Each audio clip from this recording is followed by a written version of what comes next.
So welcome. It's lovely to have you with us. If you could introduce yourself and tell us the subjects you did at sixth form college. Okay, hi, I'm Esme and I studied biology, chemistry and psychology. Fantastic. And so what are you doing now and where are you studying? So I've just nearly finished my first year at medical school in Bristol. Wow, that's amazing. And when you were at sixth form college, did you always know you wanted to do medicine?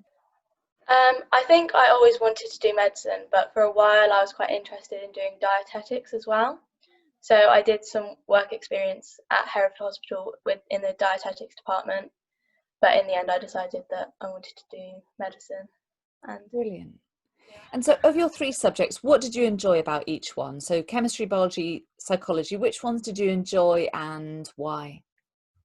I quite enjoyed psychology because I've never really studied anything like that before. Like I didn't do anything to do with it at GCSE, so it's quite interesting. And it wasn't like out of all the subjects I did, it wasn't the hardest one, so it was quite nice not to do. I think if I'd done maths, I would have been a bit more stressed out.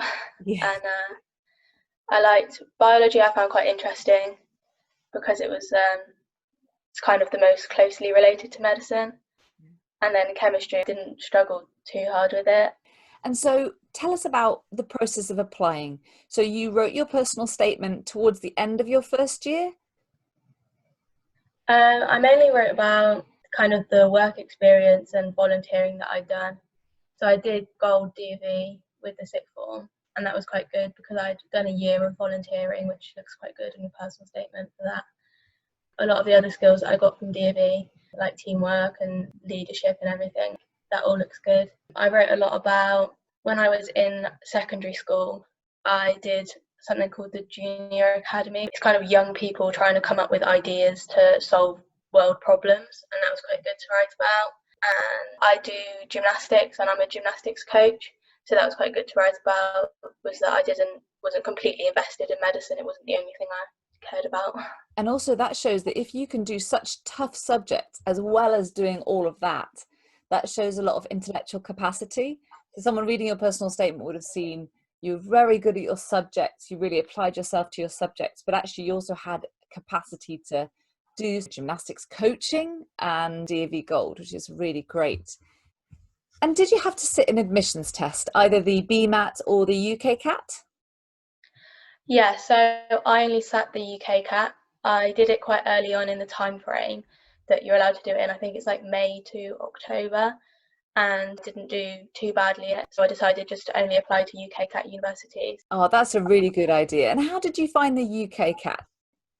So I paid for 1 month of an online resource, getting used to the questions necessarily aren't that hard. It's just the speed of it that you have to do, and that just comes with practice rather than you can't just go straight into it and having never tried one before because I'd find it impossible. Yeah, definitely. That's a really good idea. And I think that's a very good plan is to do past papers and things.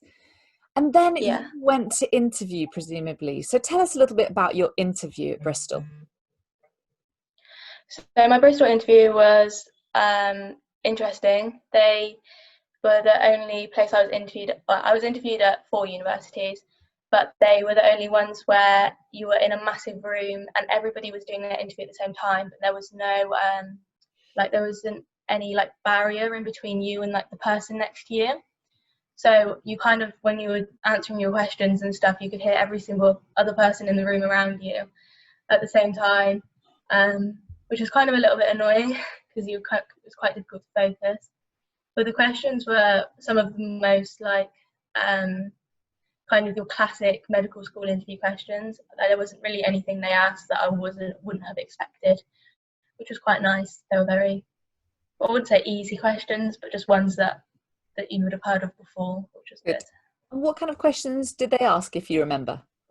I remember one where they had a picture of it would have been like a car accident, and there was different emergency services there, and basically I think they just wanted you to go around each emergency service and say kind of what they would be doing and how their role is important in that situation and in other situations. There was a role play one, and there was a patient who was an alcoholic, and you had to consult them basically about that, which is a bit tricky because they wanted you to know about different resources and charities that you could recommend to that person, which obviously, having not been to medical school at that point, I didn't really know much about the different resources, but there were some interesting questions.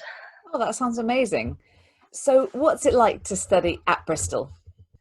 I really like studying at Bristol. I'm definitely really glad I went there now. It's kind of a really good student city. The medical school itself is really good. There's so much like support in place. The medical school actually has 2 girls who you can go to. They're fully employed by the university, and they're specifically just for medical students, so that if you need any help with anything, you can just go to them. And I was ill in January. I had glandular fever and I was off for 2 or 3 weeks, and I just contacted them and they sorted everything out for me. They have a lot of support for students. They really don't want you to end up dropping out or anything, so that's really nice. That is really nice. And then what's the course like? So do you have lectures? Tell us about the course. So the course I think is really good. It's case-based learning, which basically means that you get it runs in 2-week cycles. You get a case which is kind of made up, and it's I'm only in first year, so it's quite basic, and you just have to go away and read a little bit about the case, but everything to do with the case is additional learning, so you don't actually necessarily need to know it yet, and everything you do need to know is covered in lectures. I only had about 10 lectures every 2 weeks, so it's hardly anything. Had a lot of time off. I had clinical contact, so GP placement or placement in hospital once every 2 weeks, which I really enjoyed. And I would usually have 1 day off every 2 weeks, which is quite a lot for a medical school. Oh, that sounds really good. And what are you looking forward to about second year? How does it progress into the second year? So it keeps in the same format with the 2-week cycles, but only I think it gets a little bit more complex. In first year, you only look at kind of normal human health and what a healthy person would look like. And then in second year, they start introducing like pathology and stuff on what isn't normal. We're supposed to start the year with 6 weeks of placement in a hospital or something, but I'm not sure whether at the moment that's going to happen. Of course. Now, did your parents go to uni, Esme? Tell us a little bit about that.